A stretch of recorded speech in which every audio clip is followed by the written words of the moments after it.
Hello and welcome to today's video, and today we're going to be talking about rustproofing, specifically rustproofing for the K11 Nissan Micra. Now the K11 Micra is getting on in years. The earliest example would be knocking on the door of around 17 years old, so they're not exactly young cars anymore. If you have actually managed to get a well preserved and well cared for example, then it is a good idea to make sure that it stays that way. And there are a few simple things that you can do which will allow you to have a vehicle that's in good condition for many more years to come. Now the thing about rustproofing is it's applied at the factory and it is designed to last effectively for a certain number of years. The number of years that it tends to last for before it starts to degrade depends on the environment that you live, whether it's a heavy salt environment, and also to a certain extent the length of the vehicle's anti-perforation warranty. So I believe that the K11 Micra had a 6-year anti-perforation and anti-corrosion warranty, which was in line with a lot of other manufacturers of the time. Now, after 6 years, you didn't generally sort of see any corrosion, but when you sort of get to around sort of 7, 8, 9, 10 years, you start to see a few sort of bits of surface corrosion. You may have corrosion after 6 years if you have a car that's been used in a heavily salted environment and not cleaned on a regular basis. Now, with the earliest cars approaching nearly 30 years old, we are sort of beginning to see a lot more examples that have quite severe rust to the point of MOT failure. Earlier cars seem to rust more than the 1997-98 facelift cars, and bizarrely later cars like mine seem to rust more than the facelift cars, which is odd.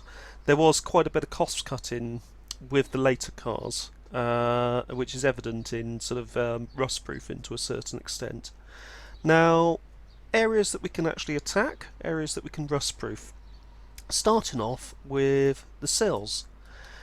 Either side of the car there are a couple of rubber bungs. There's one approximately here, and I believe there is another one around here at the rear of the car.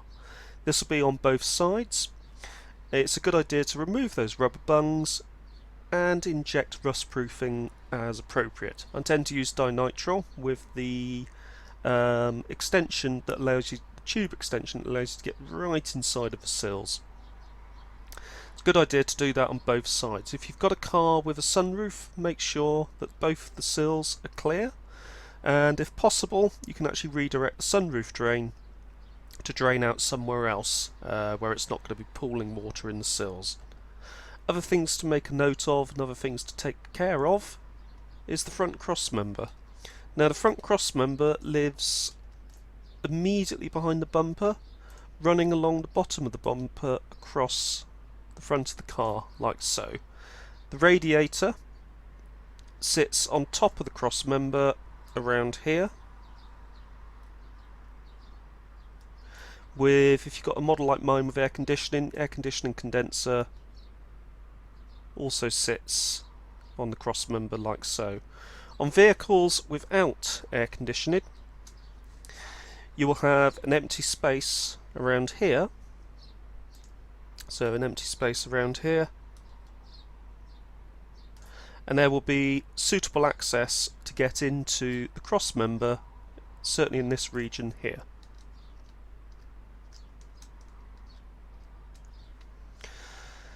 There will be a couple of holes at various points along the crossmember. There is underneath the car at the front a splash shield around here going all the way along the underside of the car. If you undo some of the screws on that splash shield, you can actually get a nozzle into the crossmember and you can inject rustproofing into the crossmember from there. Good idea to remove the wheels, and it's a good idea to rustproof in the arch area. Also a good idea to remove the inner arch liners which are on the front and rustproof the inner wing area and then replace the liners as appropriate. Moving on to the engine bay. This area here and this area here do seem to pool with water. So it's a good idea to make sure that the rubber strip that runs along here is in good shape, is not perished or split in any way. And if you do get water pooling in here, clean these areas out. And what I've done on mine is actually put a bit of rustproofing into both areas along here. And that should, even if you do get water pooling in there, should actually solve the problem of potential rust being created. There are the odd few access points to the inner wing. So around this area here you've got some access points into the inner wing area, which means you can get a nozzle into there to spray into the inner wing. Same over on this side, which you can't see, but similar story on this side. You also have the scuttle area here, and what I've done is carefully aimed a nozzle into this area, so you effectively rustproof or insert rustproofing into this empty cavity behind the bulkhead. It is an area where water can potentially pool, so if you get a bit of rustproofing in there, it can help. Ideally you want to remove the wipers and you want to be able to get that whole scuttle up. Probably a good idea, if you've had the car parked under a tree for a number of years, it would be a good idea to actually remove this entire scuttle area so that you can actually clean out the area and do a bit of a proper rustproofing as you see fit.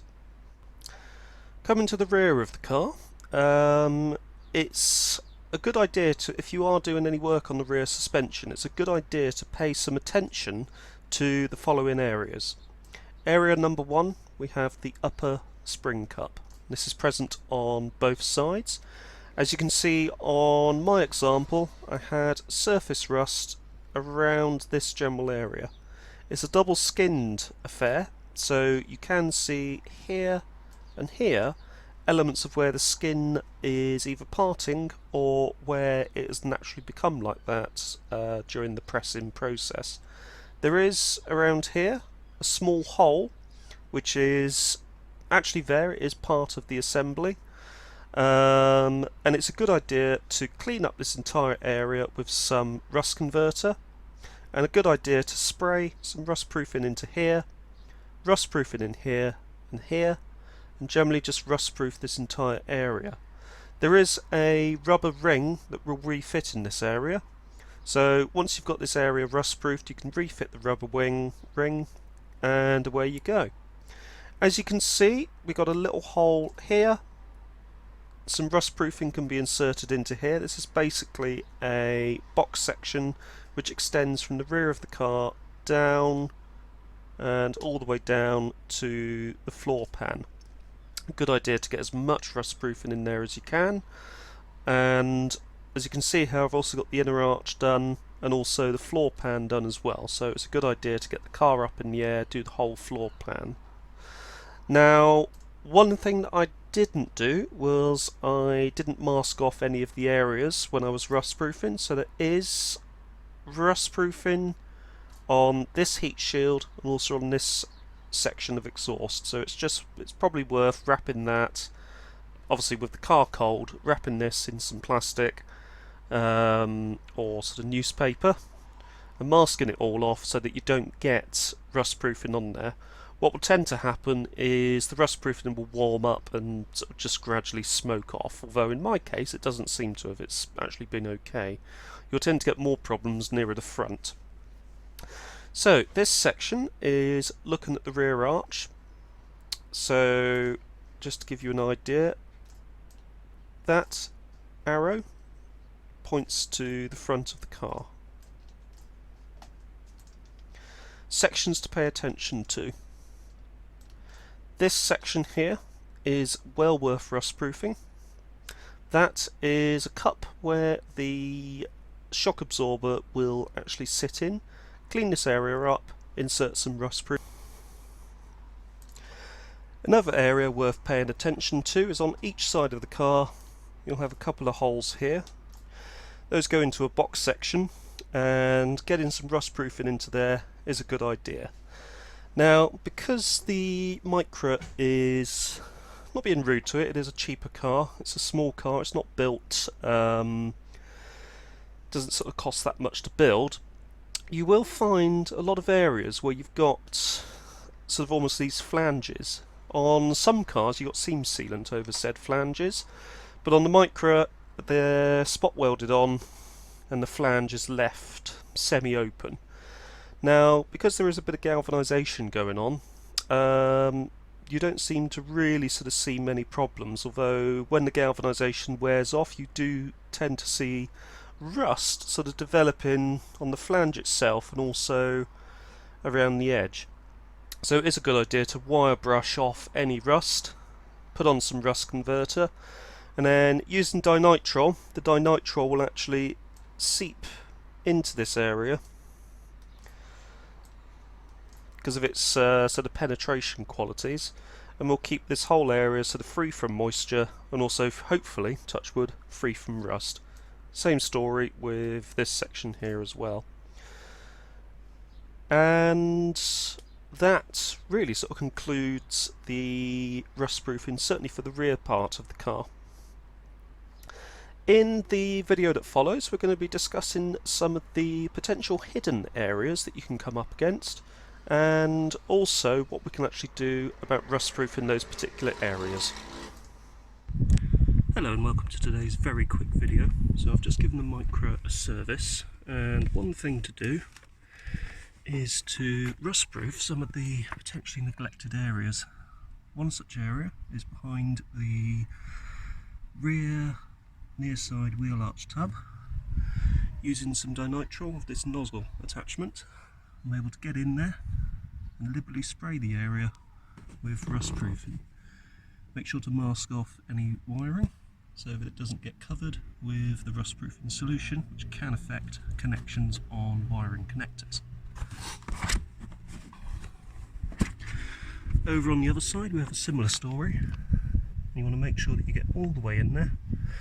Dinitrile, by its very nature, is quite runny, so it will actually run quite nicely into the cavities. But certainly one of the areas that you want to look out for when servicing. Other things to watch out for: make sure that you give these hinges and stay check straps a good coating of lithium grease.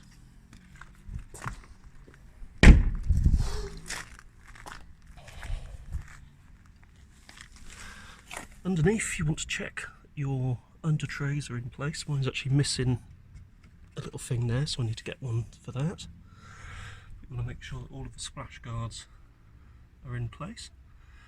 Also make sure that there is no rust on this cross member. You can see the number of holes on it. You can actually use those holes to inject some rust proofing, and also just give the general underside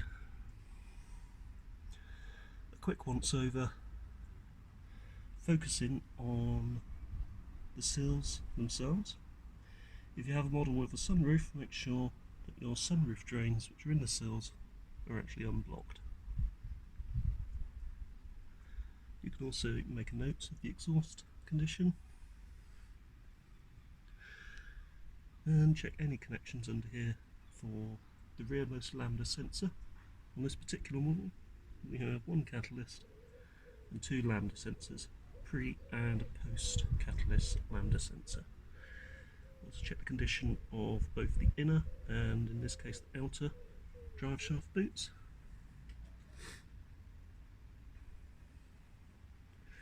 Check the condition of the bushes. You can actually check the operation of the bushes by getting a sturdy bar, wedging it in between two solid points, and then checking for movement on the actual bushes themselves. If there is excessive movement, you need to get the wishbones replaced. Anyway, that concludes today's video. If you found that interesting, don't forget to hit the like button, don't forget to subscribe, and I will see you next time. Thank you for watching.